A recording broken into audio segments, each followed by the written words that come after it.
할렐루야. 오늘은 10월 17일 열왕기상 20장, 데살로니가전서 3장, 다니엘 2장, 시편 106편 말씀입니다. 열왕기상 20장에는 아람과의 전쟁에서 승리를 주신 하나님, 그리고 하나님의 말씀을 가볍게 여기는 아합 왕이 나와요. 하나님은 비의 신이요 풍요의 신이실 뿐만 아니라 전쟁의 신이시기도 하죠. 아람 왕 베나닷이 군대를 끌고 쳐들어와요. 이 아합 왕은 협상을 시도했지만 거절을 당합니다. 아람 왕은 막강한 군대를 가지고 있었지만 하나님께서 아합 왕에게 승리를 주겠다고 약속해요. 하나님께서 여호와이심을 알게 하시기 위해서죠. 약속하신 대로 하나님은 큰 승리를 주십니다.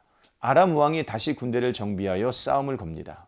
여호와가 산의 신이기에 평지에서 싸우면 이길 것이라고 큰 소리를 똥똥 쳤지만 이 싸움에서도 하나님은 아합에게 큰 승리를 안겨주십니다. 하나님께서 계속 승리를 주시는 이유는 이렇습니다. 그러므로 내가 이 큰 군대를 다 내 손에 넘기리니 너희는 내가 여호와인 줄 알리라. 승리를 얻은 아합은 베나닷이 내놓은 성읍을 받고 그를 살려줘요. 하나님은 선지자를 보내셔서 당신께서 죽이시기로 한 사람을 아합이 살려줬으니 그의 생명으로 대신하겠다고 말씀하십니다. 하나님은 믿음을 요청하며 승리를 주셨는데 아합은 믿음은 고사하고 불순종하죠.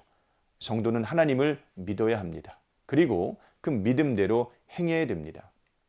데살로니가전서 3장은 데살로니가 교인들의 믿음을 굳건하게 하는 바울의 교훈이에요. 바울은 디모데를 보내서 데살로니가 교인들의 믿음을 위로하려고 합니다. 여러 환난이 있기 때문에 그래요.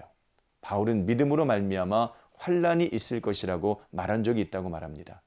그러나 막상 이 환난을 만났을 때 흔들릴 수 있기 때문에 교인들의 믿음을 알기 위하여 디모데를 보낸다고 말하죠.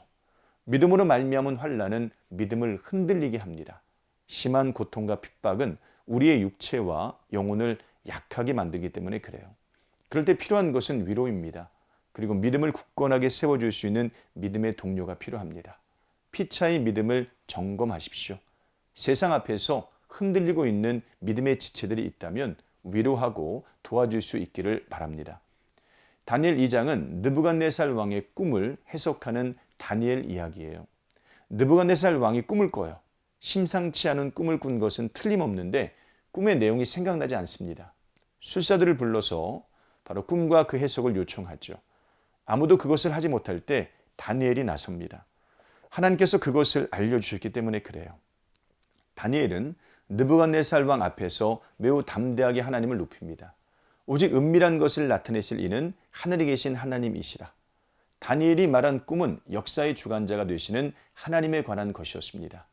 큰 신상은 차례로 나타날 4개의 강대국을 의미하는데 이 모든 과정이 하나님의 섭리 안에 있습니다. 궁극적으로 결코 망하지 않는 나라가 세워질 것인데 바로 하나님의 나라죠. 느부갓네살 왕은 하나님을 찬양하고 다니엘을 높여줍니다. 우리가 이 세상에 속한 것들을 두려워하지 않을 이유는 하나님께서 이 세상의 진정한 주관자이시기 때문에 그래요.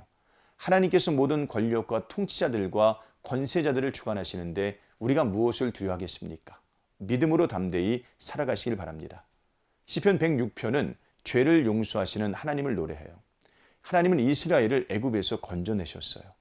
홍해를 건너게 하셨고 대적들을 물로 덮어버리셨습니다.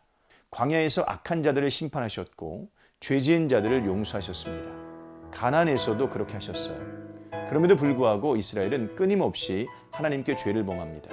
광야에서도 죄를 범했고 가나안에서도 죄를 범했습니다. 그러나 자비로우신 하나님은 백성들이 부르짖을 때마다 돌봐주셨어요. 하나님은 당신의 백성들을 세심하게 돌보십니다. 심지어 범죄한 백성까지도 포기하지 않으십니다. 오늘 하루도 이런 삶 사시기를 주님의 이름으로 축복합니다. 고맙습니다.